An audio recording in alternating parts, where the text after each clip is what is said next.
Hi everyone, Irene here again. For today's video, I just wanted to show you how to make a flower vase from old newspaper. This activity can be found in Science 5 Module 8. This is about recycling materials. The purpose for this activity is making new products out of trash instead of putting it in the landfill. So the materials that we're going to use today are the old newspapers. We have the glue, the empty bottle, scissors, and the stick. So, just watch and how to do it.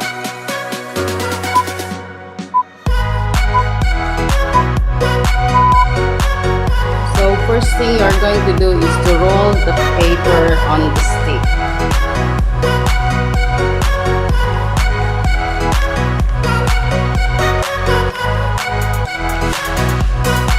That is how you are going to roll it.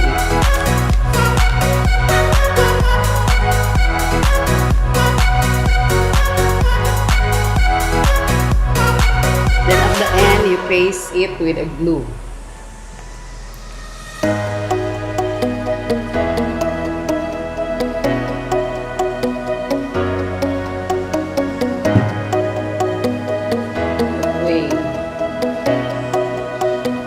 Remove the stick and you already have one rolled paper.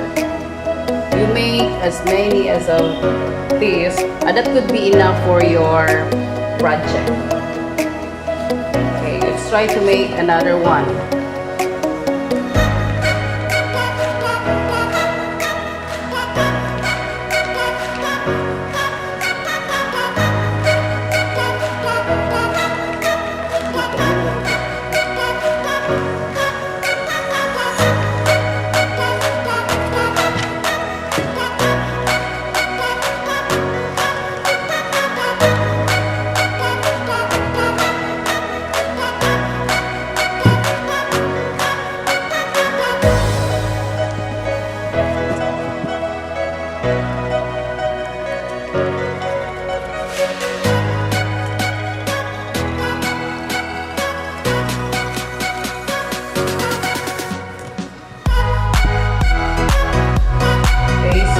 Try making now our project. You connect the two sticks or the two rolled paper.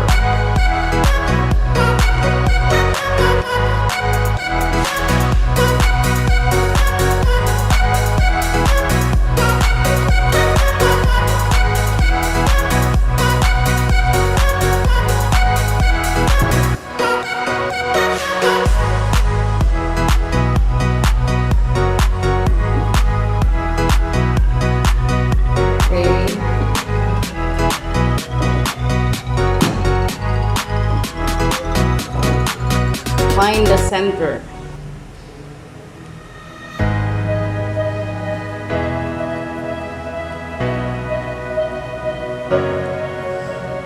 Alternate. That's it. Then you will start waving. So you have four.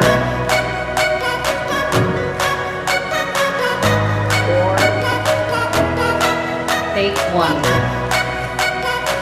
Just take one.